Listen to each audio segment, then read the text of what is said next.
I think it's time to go ahead and get started. So we had a suggested topic for today to deal with the maelstrom of 2020. I don't know how many people here on this call have found 2020 to be a miserable slog, but boy, I have. I'll tell you that. I see some heads going up and down here. So Bromleigh's going to make sure that we know how to get away from this miserable slog. So I'm waiting for the magic word. Your solutions are here. No pressure.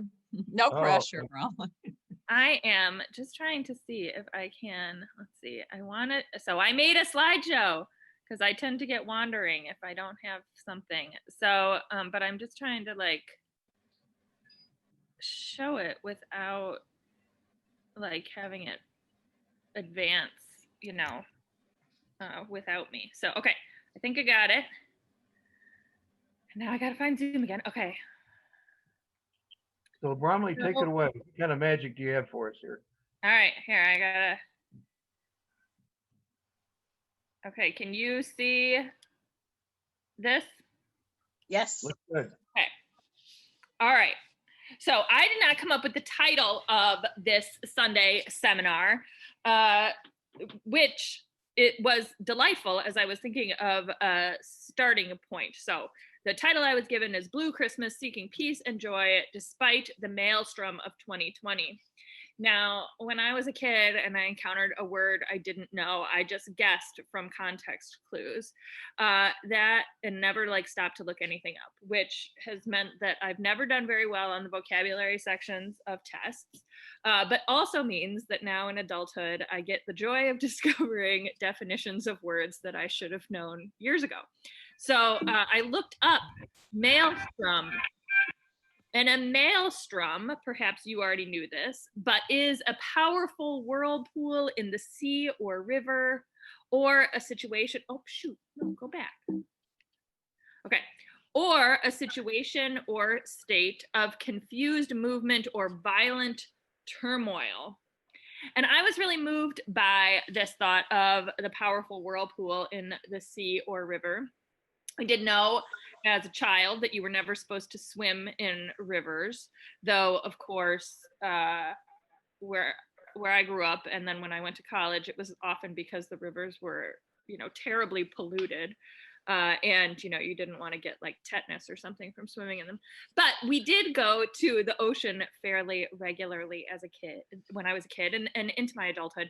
And I have definitely had been knocked over by the waves to the point where you are flipped over and scraped up on the rocks and the shells and the sand, and you are finding scrapes and things in your suit forever after.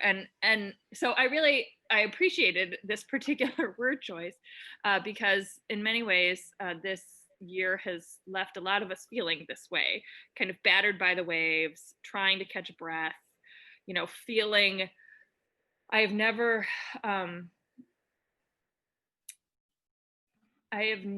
felt so many panic attacks as I have this year. So, where you think maybe you're having a heart attack or maybe something is happening inside your chest. But so anyway, I appreciated the particularities of this image. So I have a caveat for you. As you know, I am a minister, a pastor. I am not a lifeguard, a psychiatrist, or a licensed therapist. And so however, I have felt the swirling current and rising water of this year, and I have intimate knowledge of depression and anxiety. It runs in my family, and and in my pastoral work, certainly I've known a lot of folks. But this is my best effort. And if it is insufficient, always know that I'm happy to make referrals. Two, one of the things, so the strategies and things that I am thinking about and want to be talking through and sharing this morning do not include finding a licensed therapist or a psychiatrist or getting a prescription. But know that those are often good things if if these strategies don't seem to be helping. And there is absolutely, and I'm sure you all know this, but I just feel like I should say it again, there is no shame in that. That doesn't mean that you're, terrible at meditation or, lack inner strength. I went back to therapy last fall after a couple, basically it was all, there were like she moved, my therapist I'd had for a decade had changed days, and so it was no longer convenient for me to get there to see her, and so then I didn't get a new one right away. But I went back to therapy because I was just kind of a mess for a little minute, and we started, and we had a good relationship, the therapist and I. But at one point he said, what dose of Zoloft are you on? And I'm like, oh, I'm on the same one I've been on for a decade. And he's like, maybe you need more now. And I was like, oh. And I upped my dose, and it was great. And I kept going to therapy, and that was also good. But sometimes you need a little something else. So those caveats in place. Okay, so the Maelstrom again had me thinking about riptides and drowning. What's the conventional wisdom, those of you who know about the ocean or who go swimming or spend time on the seaside, what was the sort of conventional wisdom in the US for riptides? Do you have any idea? Go with the current. Yeah. My husband, I don't even swim. My husband's been telling me for years. He grew up in Connecticut. Go with the current. All right. Yeah, So They always say swim parallel to the shore until you're out of the riptide. mhm. my dad always taught us, he grew up on the water and we go to the beach a lot, and he would always tell us the harder you fight, the Yeah. worse it's going to get. So along the lines of going with the flow. All right. So I had heard the parallel thing, and what I was surprised to learn when I was doing a little bit of reading was that sometimes that works, but indeed most of you are correct that indeed if we allow our fear to overtake us, if we panic, we might try to fight the current, we might try to swim our way out of it, but eventually we then are exerting energy trying to go against the tide, and that will tire us out and be harder than we can. And so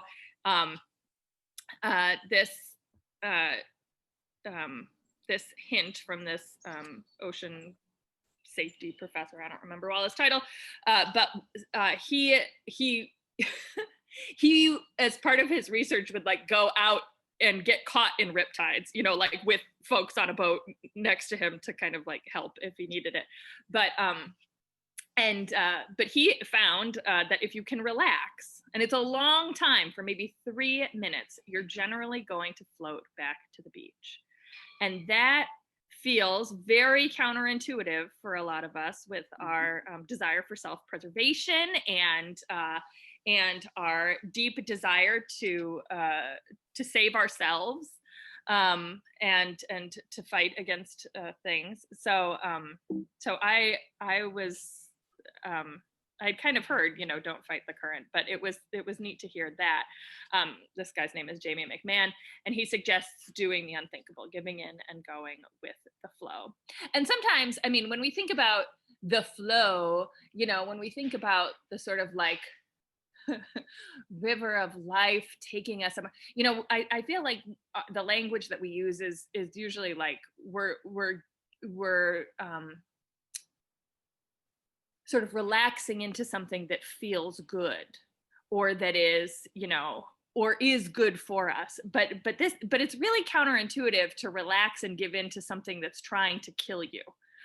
So I feel like that's the really unthinkable bit about it, but it may be one of the ways out. So I was thinking about all of these things as I was thinking about what has made this season particularly difficult. And I don't know about you, but these three related and complex experiences of grief, depression, and anxiety seem, just totally exacerbated by the last year.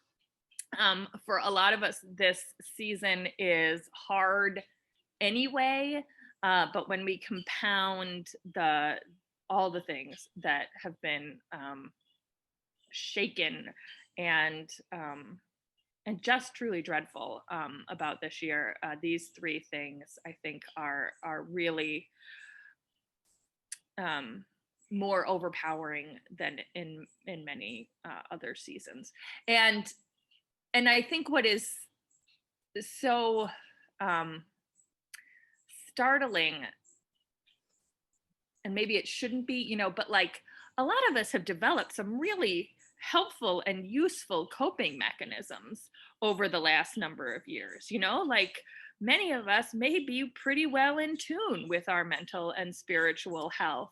And yet the extremes of this year have pushed us so that even the things that have worked in the past may not be working as well anymore. And I know that, and I feel like that can just make this season even more overwhelming.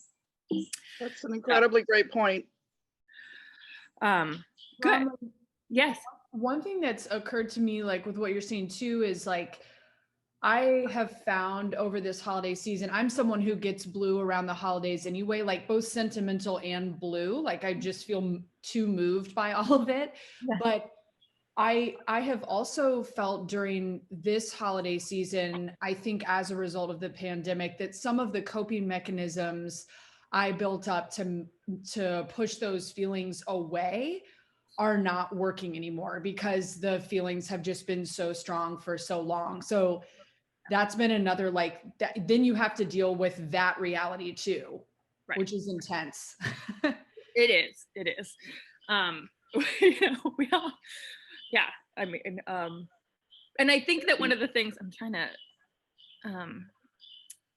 one of the things that is, and we'll get to this, but I think that accompanies a lot of these things is often like a sense of shame, a shame that like we can't pull ourselves out, or we don't, we're not able to withstand it, or we're too tired from carrying it or whatever.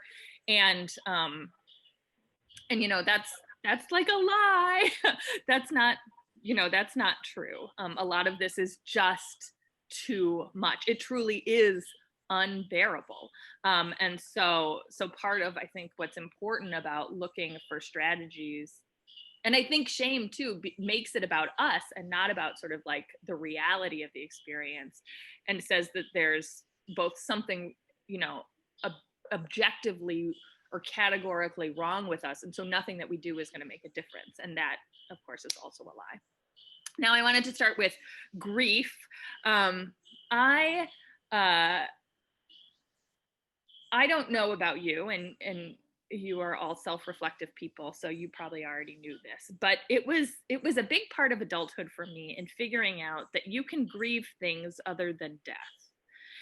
That there are certainly the death of loved ones and those close to us, and that is a very particular and poignant type of grief. But even within the death of a loved one, there are different types of grief. In pastoral care, you sort of get taught that there's regular grief when we're, with someone, helping them plan a memorial service or a funeral or a celebration of life. But then you'll find yourself in situations where there is clearly complicated grief. How do you grieve the parent who was really terrible? How do you grieve, the ex-husband or wife? How do you grieve someone with whom you had a powerful relationship that was, about which you were deeply ambivalent? So there's complicated griefs that we carry, but there's also different kinds of grief, that are responses to any kind of loss. It has been helpful for me, particularly this year, to name that I am grieving the fact that for the first time, maybe ever, I'm not going to celebrate Christmas in the same place as my mom. Like, I think I have every year of my life been in the room at some point with my mother. And if I think about it too long, I will really get devastated about it, you know, and it's hard because even if I'm like, okay, well, what an amazing and wonderful thing that you have had, you know, 40 Christmases with this woman, and you may well have another one next year, but you know, it could just be this one, but that's not enough, right? I mean, that's not, it's not particularly useful. So I wonder, you probably already know what your own griefs are, but I do wonder if it is helpful in thinking about the particularities of your grief and thinking about and naming what it is that we're grieving, because I think that part of what makes it being so overwhelming is not being able to break it down. So okay, I keep wanting to advance my slides with one button that's not the right button. Okay, we saw the Book of Mormon when it came out, and it is amazing how, or not right when it came out, but whenever it came through Chicago, and there's so much about it that's so clever, but it's amazing listening to it a few years later. I mean, like, you knew it was racist, but it was sort of like ironically racist. Anyway, you really can't listen to it anymore, but it's very hard to listen to it and not feel like real guilty about it. However, there's one song in it called Turn It Off. And it happens when the elders are struggling with a number of things, and they're struggling with a lot of bad feelings. And the whole song is about just turn it off like a light switch. And we sort of jokingly, and our children know that we're joking, but like if they're having, you know, a big feeling, we're like, just turn it off. And they're like, yeah, whatever. So, and we all laugh about it. But so that's bad advice, right? Like one of the lines in the song is, don't feel those feelings. And I do think that there are deep strands in our culture around trying to be thankful or happy or positive in every moment. And I feel like we've heard increasingly a lot about how that can be very toxic for us, right? Trying to push things away, trying to hide them without dealing with them, trying to see the bright side of everything is really not helpful in a lot of instances, especially when we're grieving. Like, it is terrible when a relationship ends before you can find any reconciliation. It is tragic that so many folks have died in this pandemic.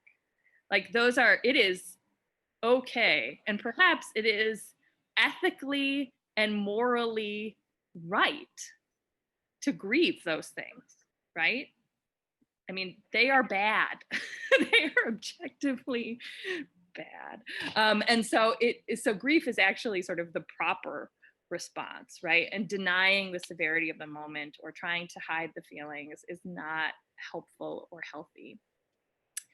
I have shared this poem already so many times with you, which is either a testament to how narrow my well of resources is right now, or reframing how much I love this poem. But this is from Dirge Without Music by Edna St. Vincent Millay. And one line just came to me as I was thinking about grief, but she has down into the darkness of the grave.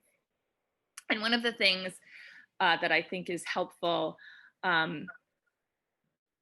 is, though very difficult, but is being able, or finding the willingness or allowing yourself to really go into the feeling of grief, you know, feel it, go down into the darkness of the grave. One of the, and this I think goes back to the shame around a lot of our grief or depression or anxiety. But one of the things that, like, my therapist's favorite phrase to use was, the story I'm telling myself is that I'm a failure and this is never going to get better, and and to be able to frame it that way, to be able to say, this is one perspective, this is one narrative, but it is not the only one, I think allows us to sort of pivot. And I name that right now. And one of the things that I love about this, about Dirge Without Music, and indeed about the Christian story, in some sectors, is that it allows us to go into the depths of human grief and lamentation. And we don't have to stay there, but we go into it. We can enter into it. The second passage, well, so I pastored my first church as a solo pastor, and then I went to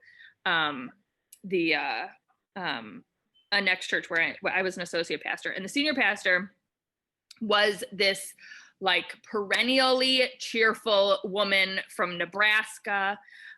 She had grown up Catholic. Her husband was this like delightfully charming, always sort of giggling Frenchman. You know, they were like, she went into ministry just because she like liked church and was like a second career, you know, she'd been a mom, and you know, now she was like, okay, I just really loved it. Anyway, so she was so she was like always happy all the time. So like, and I am not, so I was always like, oh Jesus. But she once preached on how her favorite doctrine was the harrowing of hell. And that just really, like the holdover from her Catholicism, and that just really threw me until she explained. So the harrowing of hell is Jesus goes down to hell on Holy Saturday, right after he's died, and before Easter morning, and he opens the gates so that everyone who has been trapped in sort of eternal death is free. And she loved that. She loved the idea that there was nowhere that God wouldn't go, and that there was no terrible thing that could be eternal, right? That our God in Jesus would go and like offer freedom, right? So there was nothing, and I was like, oh well, that makes good sense. Anyway, so I appreciate that, and it gave me new appreciation of her depths. So she felt free because she believed in this. Okay, so healthy responses to grief. Not turning it off, not tucking it away, not pretending these things don't matter, but include truly mourning, like allowing ourselves the time and the space to do it. The Hebrew scriptures include a whole book called Lamentation. Half the Psalms are yelling at the divine about things going poorly. It is okay to name that reality. We can also spend time remembering things, good things and bad. It is often surprising to me, and maybe this has not been your experience, and I hope it hasn't, but it is surprising to me when I encounter families who are grieving or who are planning a funeral for the first time, and they don't know that you can tell all the stories. You know, that you can tell the sad stories, that you can cry and fall apart at the lectern during the eulogy, but you can also tell your favorite funny stories.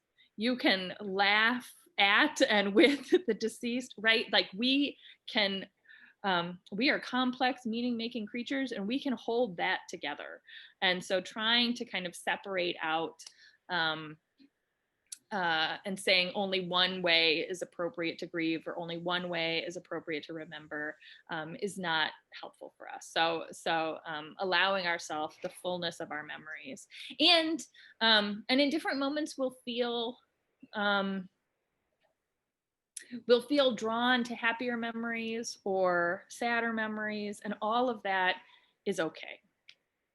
I have often noted that now there is such a thing as anxious laughter, right? As trying to hide our discomfort by by nervously telling crappy jokes. I wrote the first draft of our letter announcing that we would be trying to do in-person services on Christmas Eve. And I made some crack about like the millions of the millions of things that we had to go through to make sure that it would be safe. And Talia was like, I don't know if that fits. And I was like, yes, it does not. I am totally anxious about this though, and I am trying to mask it. So thank you for calling me out, and I will edit this accordingly. But so there is that. But I also think that there's something about a lens that allows us to find humor, even in dark moments, that is a coping mechanism, right? And it's not always appropriate to share with every audience, but it is, but it can be an important coping mechanism. One of the sort of funniest and most devastating summers of my life was the one I spent as a hospital chaplain, and all of my colleagues from school were also serving in hospital chaplaincies. And the way that we tried to tell each other our experiences was, it was absurd, like the depths of human suffering. And sometimes even just naming them, you'd laugh at how ridiculously awful things would be. And I think of that, that line from Romeo and Juliet when Mercutio gets stabbed, and this is when I learned what gallows humor was. Mercutio gets stabbed, and they're like, "How, are you okay?" And he's like, "Oh, it's nothing, but look for me tomorrow and you'll find me a grave man," right? So he's making a joke about the fact that it's nothing, but I'm going to be dead tomorrow probably. And so that's one humor approach to grief. The other is whistling in the dark, which is sort of, again, about knowing how bad things are and at the same time throwing a bit of joy or a bit of levity back into it. Okay. I don't have any idea what time it is because I am now on this hugely large. 11:45. Okay, thank you, Betsy. Okay, so depression. What works in one instance does not always work in others. So going with the flow might be great for grief, might be great for seeking calm and peace, and may be useful when we get back to talking about anxiety too. I, as your minister, cannot, I feel like, technically commend the show Big Mouth to you. It is an entirely raunchy, terrible cartoon made for adults about teenagers, or about middle schoolers going through puberty. And it is hilarious. And it is so spot on in terms of sexuality and whatever. Fiona keeps wanting to watch it with us because she's an 8th grader. And she's like, it's about middle school and puberty. And Josh and I are like, no, absolutely not. It is totally inappropriate. However, one of the characters, well, this is season 4 was just released, and they're great in dealing with bisexuality and pansexuality and gender identity, and they handle a lot of this stuff really well. Reproductive justice stuff. It's really.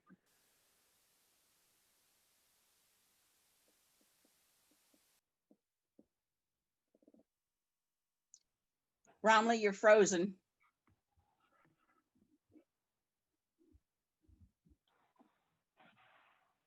Okay, have we lost Bromleigh here?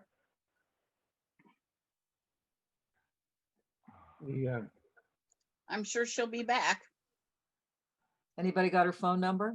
She may not be wary yet that she is frozen. I think we need to whistle in the dark here.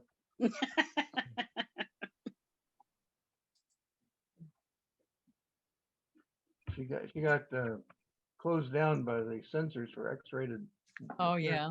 Ha ha ha ha. Let's see. Well, she's gonna try another way of coming in, it looks like. Okay. Yeah. Now a word from our sponsor. Anyone care to finish your talk about depression? I know a lot about that topic. I missed the first part of this. While she's absent, could someone tell me? I didn't come in until about 10 minutes in because I had a wrong time. And were there things that struck you about what she said in the first 10 minutes that you'd like to share while we're waiting for her? Said a lot of information. We talked about grief. Yeah. Thing. Helpful ways of dealing with it, looking at it, and not hiding it, not running from it. Just go with the flow. Really, yeah, that's really a shorthand of what she told us. Yeah, it came in when she was talking about response to riptides and going with the flow. Oh, well, most of it. I want a straw poll here by raising your right hand. How many people have felt like 2020 has been a Maelstrom year? How many people feel like? I see 1, 2, 3, 4, 5, 6, 7 hands. I'm sort Can of. I ask my question about that, which is how many of you feel guilty about feeling depressed about it because essentially you felt like your life is blessed and you shouldn't be feeling this way? I know what guilt is. Yeah. Hey, she's back. Is she back? Okay. Okay. You're muted. You're muted. There you go. My computer was plugged in and it is not. So now it is. Anyway, I apologize. It tends to shut down when it gets to like 50% battery, which is super charming. So I apologize. We have some new. Two straws. So we took 2 straw polls while you were gone. Oh, good. Okay. What were they? Fletcher, I guess yours was how many have felt that this has been a Maelstrom year, and mine was how many of you have feeling guilty because you feel like you externally are so blessed, and yet at the same time you're feeling depressed and grief and anger. You know, I have so much that's good in my life, so how can I feel with these minor, relatively, losses? Why am I feeling this way? So. And we had it was an interesting straw poll. Well, what were the results? Well, I think there were 2 of us who felt guilty, right? So I think Taylor and I did. Feel guilty for feeling bad. Felt guilty for feeling bad. I don't feel guilty for feeling bad. Well, 7 hands went up when I asked how many of us feel like this has been really a Maelstrom year. So for a lot of people, 2020 has just been over the top.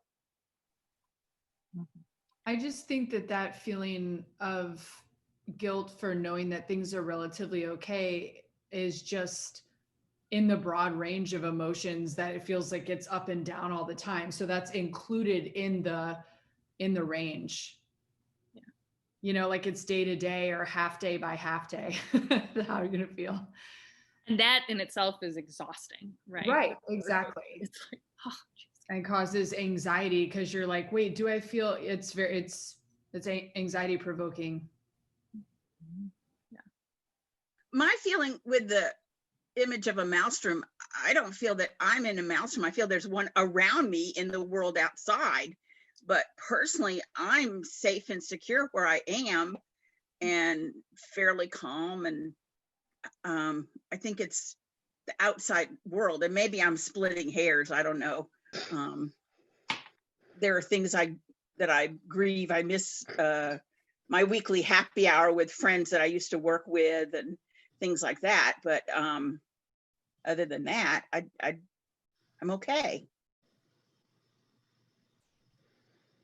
I feel like my emotions go up and down. I mean, very up, very down, then in the middle.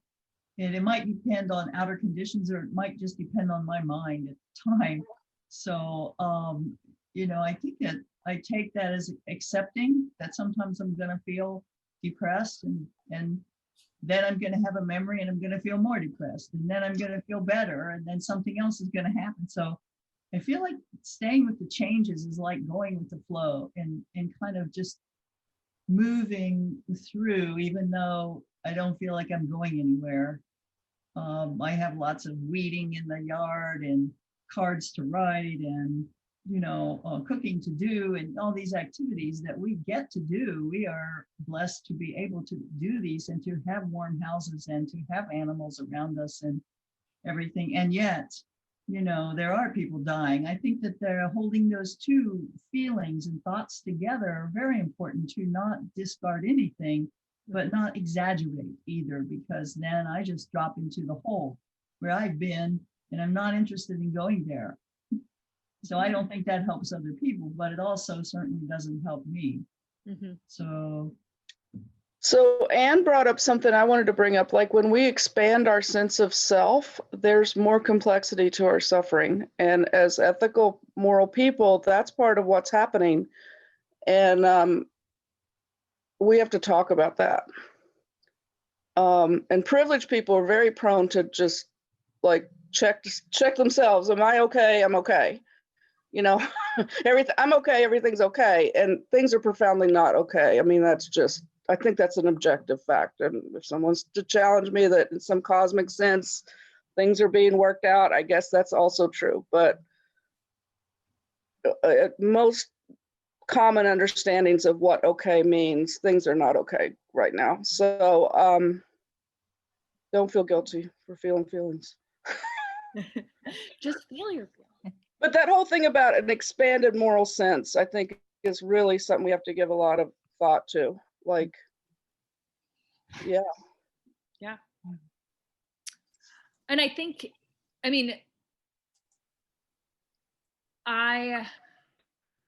there's a lot of, for folks who are, for all of us, but particularly folks who are in caregiving roles or who are working to address the deep not okayness of, current realities. There is, there is a deep need for self-care, right? To not burn out, to not fall apart, to not,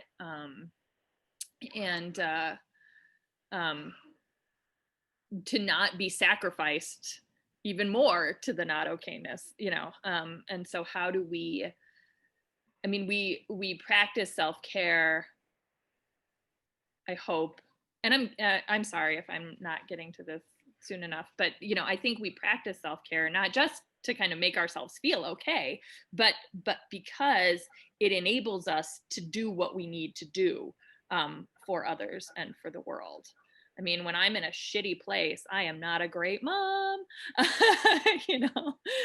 just going to yell at my kids a lot and then realize that is not probably, I shouldn't take it out on them. And we have that conversation a lot with our girls too, you can be upset and you can be feeling whatever you're feeling, but that doesn't mean that you can act it out on or work it out on people who it's not related to, right? So I think that how do we attend to our own needs as like a gracious and empowering practice, and not just as navel gazing is that's a challenge for some of us, but also Kathleen Norris. Have you ever read Kathleen Norris? She's great. Some people find her books boring. So she's a poet, and so when she writes prose, sometimes you're like, oh, this is awfully dense for something. Anyway, but she has she's writing about Amazing Grace, that hymn, and she's talking about how in some more modern hymnals, it's published without the line that saved a wretch like me. It saved someone like me. And she's really mad about that because she's like, who are these people who don't lie in bed at night wondering, you know, if they are responsible for all the terrible things. You know, who are the ones who aren't plagued with guilt and a certain sense of self-loathing? You know, like there's anyway, she's like, someone, anyone? Anyway, she's got this whole sort of bit about it. And I think that when we're asking, one of the signs that you're on the right track is if you're asking whether your self-care is ethical, right? I mean, anyway, so I think like if you're asking the question, that's a good sign. If you don't know that's a question, then now you do. Anyway, do you want me to go more? Bromleigh, can I ask, so yesterday you just said something that made me think of something I heard yesterday in a podcast with Brene Brown, where she was saying she was talking about blame and what we blame things on, you know, and she was saying one of her biggest problems in her life is that she finds that, you know, a lot of people like to blame other people and like externalize it, but she finds that if she can just blame everything on herself, that she believes she has more control over it. And I thought that was such an amazing way of looking at like blame, but also self-compassion, that like, if I just stuff all of this shit that I can't manage on myself, then I like believe that I feel less of the pain of it. But we really know that ultimately like that doesn't work. But I thought that was such a cool perspective on that. Yeah. Yeah. I mean, I think it's interesting. That's incredibly gendered. That's a gendered thing, profoundly gendered. Yeah. Yeah. No. How many men? But I think it also shares the Buddhist perspective of taking in the grief or taking in the sorrow of others and then bringing out a different aspect, maybe love or compassion, that you go ahead and feel and move into it, as we're talking about, and yet you don't hold it, but then you send out to yourself and to the others in the same condition, the same feelings, because we are all the same. And you know that some people have different ways of dealing, of coping, but that at the end, we are not different. I think it does. I feel like that's probably one of the, like, your mileage may vary, you know, where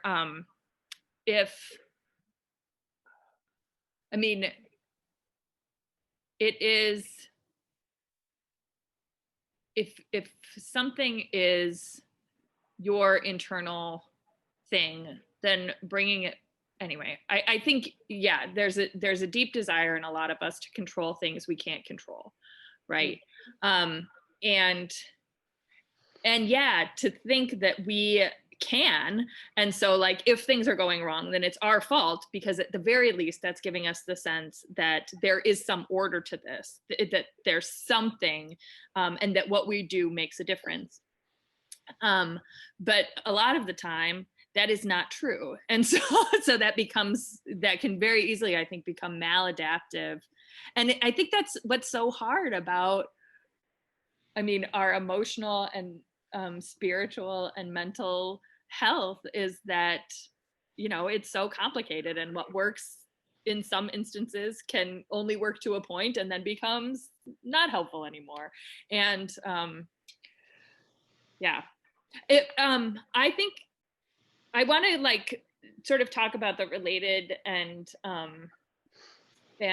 also differences between depression and anxiety. If you'd be willing to let me do that. No, please go. 2 minutes. So, okay, hold on. Share screen. There we go. Okay. So, so back to Big Mouth. So we're going with the flow, but there's this one character, and she has both depression and anxiety that she's just sort of discovered. And a lot of what makes Big Mouth sort of really funny is that the kids, it starts out with, they each have a hormone monster it's sort of this like personified extra thing, and they're sort of all id, if you're, they're all hormone things. And they're hilarious. They're big and furry and really gross. But so Jesse's depression is personified as this big, snuggly, giant cat who kind of comes in and is always like, lay down, like, let's just sleep. Like, this is, you can't do anything. You're powerless. You're kind of a mess, like, so let's just lay down, let's just give up. Anyway, so while going with the flow with our grief, for example, can be very helpful, or with a riptide, as if we find ourselves sort of venturing into more depressive states, going with the flow is not always the most helpful thing. Another, so here are some characteristics, I think, of depression. Resignation, it's going to be bad forever. Repetition, where, everything is the same. There's no point doing it differently. There's no need for, everything flows into the same. And then isolation and alienation. And this is from Dear Evan Hansen. I'm all about your Broadway musicals today, but this song is Waving Through a Window, and it's one of the earlier ones. And Evan Hansen, here by Ben Platt, talks about how, and he's not necessarily depressed exactly, but he feels like his whole experience is sort of standing outside what everyone else is doing, and he can't connect, and he doesn't feel like anyone could understand him, or that he can really figure out how to be a part of the community in the high school. And so you feel like you're standing on the outside looking in. And I think that's one of the things in my experience of depression, is that you almost feel like you're standing outside yourself as well as other folks, that there's this sort of profound alienation. Okay, so some strategies around that. And again, therapy and, oh yes, the story, Big Mouth. Sorry. So some strategies, and again, therapy and drugs are very good ones.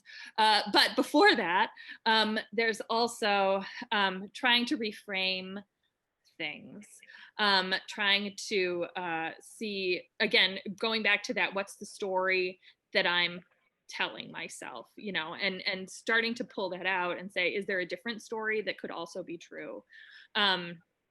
Self-assessment, breaking patterns, seeing connections, and gratitude. Next ones say a little bit more about some of those things. Here's that reframing. This was the poem that that Tracy shared this morning in worship. And Mary Oliver talks about, I know one of you, I think, is done with Mary Oliver, but I liked this one. I have refused to live locked in the orderly house of reasons and proofs. The world I live in and believe in is wider than that. And anyway, what's wrong with maybe? You wouldn't believe what once or twice I have seen. I'll just tell you this. Only if there are ever angels in your head will you ever possibly see one. And I think that part of depression is sort of like confirmation bias, right? I mean, we think that things are always going to be bad, and so that's what we only can ever see. And so part of like cognitive behavioral therapy is about shifting what we see and shifting what we do. And so I liked that poem about reframing. We'll see what we'll look for. Do you know HALT? HALT is big, I think, not just in mental health, but in addiction and recovery circles.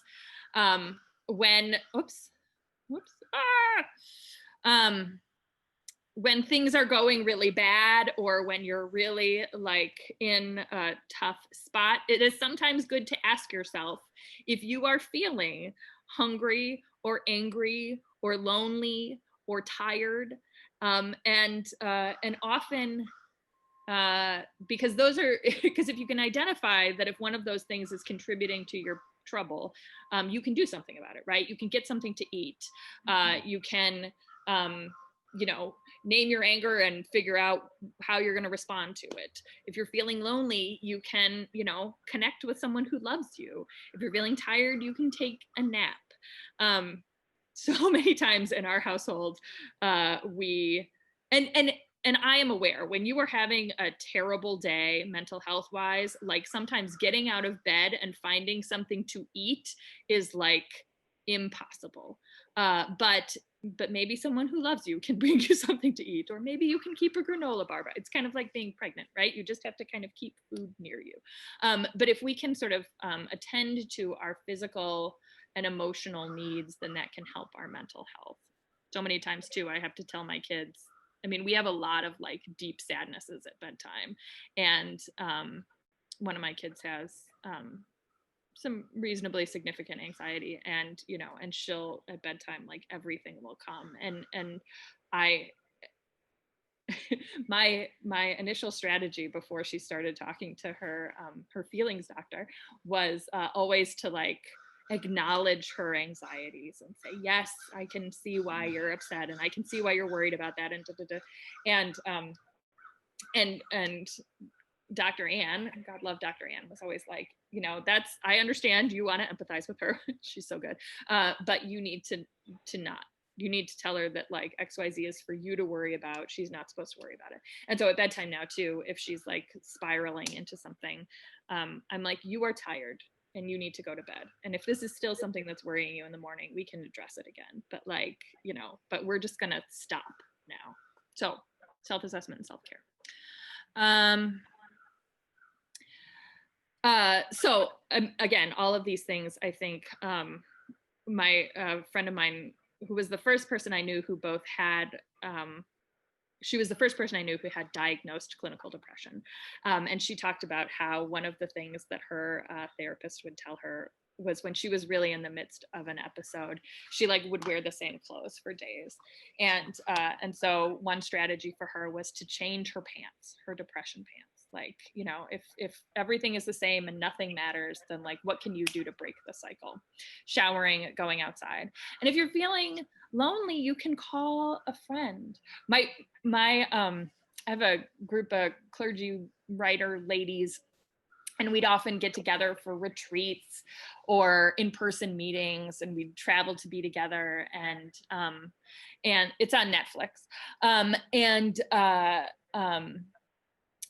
And it's TVMA, and really, if you have any like qualms about the F word, or don't watch it. But anyway, but we have started like our every other Saturday afternoon, we meet for an hour on Zoom and connect.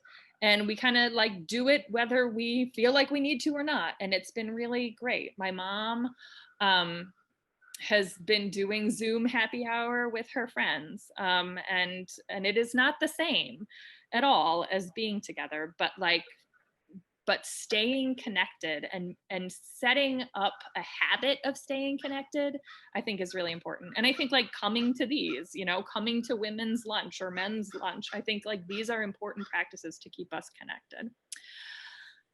Okay, I'm sorry, we're closing in on time.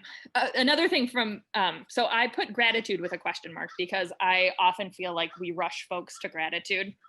But Big Mouth, God love it, so this is Jessie, who has depression and anxiety, and she encounters in this sort of dream state the gratitude, and who helps her with sort of reframing. And when everything is terrible, eventually she realizes that like, I am grateful my parents love me. Like that's an important moment, and I am grateful for my friend calling me out on this. And I am grateful for XYZ, like we don't have to be grateful for everything. There's a lot of terrible stuff, but if we can find the things that we are grateful for, that can help us in reframing. Okay, anxiety very quickly, for me, and those I loved, is often categorized primarily by rumination, repeatedly thinking on the same thing, and then catastrophizing. Every little bad thing is immediately the worst thing. Some strategies for that, again, reframing, distraction, reading, writing, not arithmetic unless you love that. One thing I ordered, I don't know if they'll prove effective, and they're going under the tree, so hope everybody stays inside. I got these calm strips, which are like these adhesive things that you like can stick on your phone or your computer, and you can pick at them or you can rub at them. If I know a lot of folks who pick at their skin or their hair, or they bite their nails, or their, like do anxious habits, right? And the idea of this is that you can pick at something else and it's not harmful, right? So you can't constantly fight the urge, and fighting the urge takes all your energy. But if you can redirect it, that could be useful. The other thing that I thought was so fascinating, they sent this postcard along with it, and it said, one strategy that can help with anxious thoughts is to ask questions that assume a positive outcome. What if things work out? What if all my hard work pays off? What is the best case scenario? What will make tomorrow better? And I just thought that was really fascinating, because I, of course, tend to think of the worst case scenario, and I watch my daughter too, and sometimes it's useful to take her down, to say, okay, well, do you think that's actually going to happen? Do you think that's actually going to happen? But sometimes she's so off in the moment or deep into it that she really does think something's going to happen. She really does think if you run out for an errand, you're going to get hit by a car. I mean, she really thinks that. But on occasion, so anyway, so what is the best case scenario? The best case scenario is you could run out for your errand and you could come right back. Best case scenario is you could bring me a donut when you come. Okay. And then finally, because I know we're here at time and I want to make sure we can talk for just a minute, but this is just an image of baptism. And I know we have a lot of different religious sensibilities in the congregation. And I tend not to think of baptism in this way, because I'm from a sprinkling on infants, but I liked this image. In a lot of the Christian tradition, there is baptism by immersion, and in the story of the baptism of Christ, or of Jesus, this painting is called the baptism of Christ. Jesus is immersed in the river, and the sort of symbolic resonance of immersion baptism is that you are dying, you are going under, and then you are coming out again. And I love that, not always, and not for babies, but I like it for adults, because there is, I think, this confidence and assurance that we can go into the depths and come out again. And so I think that, for a lot of us, 2020 has been the depths. And so if we can find any reassurance that we'll come out of it, and find some strategies to kind of hold us over as we get there, that there's some hope in that.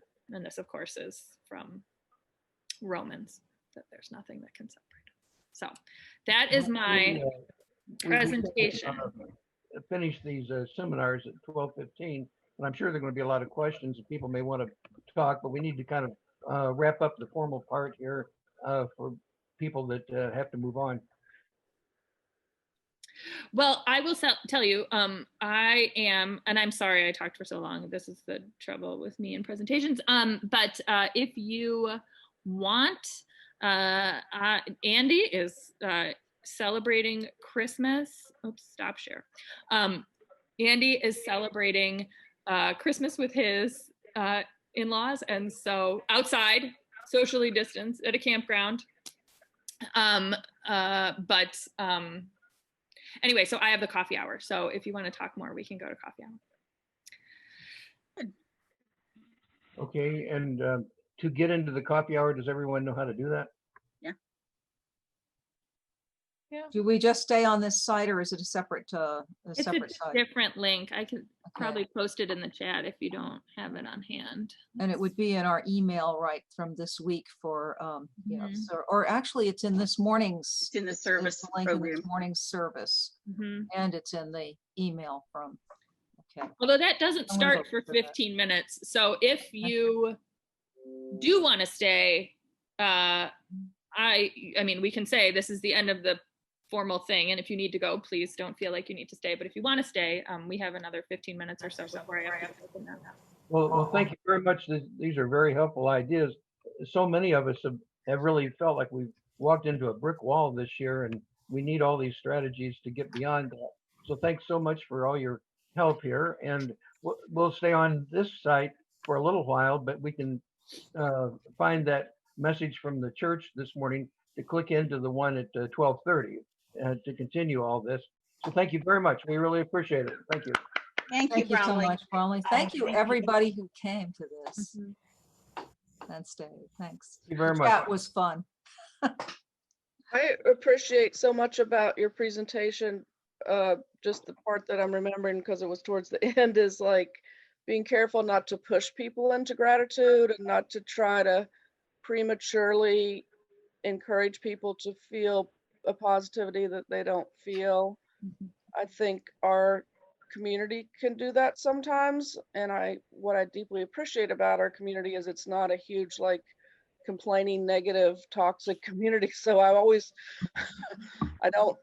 say that with some self-awareness of like, oh, if you're gonna have a problem, this is the problem to have, like people are very loving and supportive, and for the most part, are pretty intentional about their speech and not adding drama where it's not necessary. But I mean, we're human. So I just really appreciate that you're with us and you have such a sober view of all this. I'm a mental health professional, and I'm also deeply committed in kind of social justice work, and it just does bring more suffering to your life. That is what it is, and we have to be able to talk about that. So just loving you, Bromley, giving you a big hug from all the way Thank over here at my couch. A couch hug There's a from the hug. west side of Gainesville. Yeah. So glad. Thank you. Thank you. I'm really grateful for the people who show up for these chats. I was thinking this is for everybody who's spoken, but for example, I see Anne externally as total equanimity at all times, with a lovely sense of humor. And I tend to see myself as the only person who's having these feelings at times. I mean, it's not there, but when you all come together and share our vulnerabilities, it just enriches my life and makes me so much stronger. Thank you. I'm really grateful for this, Bromley. It was Thank the you. perfect topic. And Fletcher, thank you I'm not sure if you're the one who suggested the seminar topic, but I know you were going to do it anyway. This was good. So I'm looking forward to coffee hour too. I guess I'm going to stick around and then watch the service.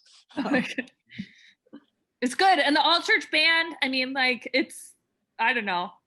I don't know.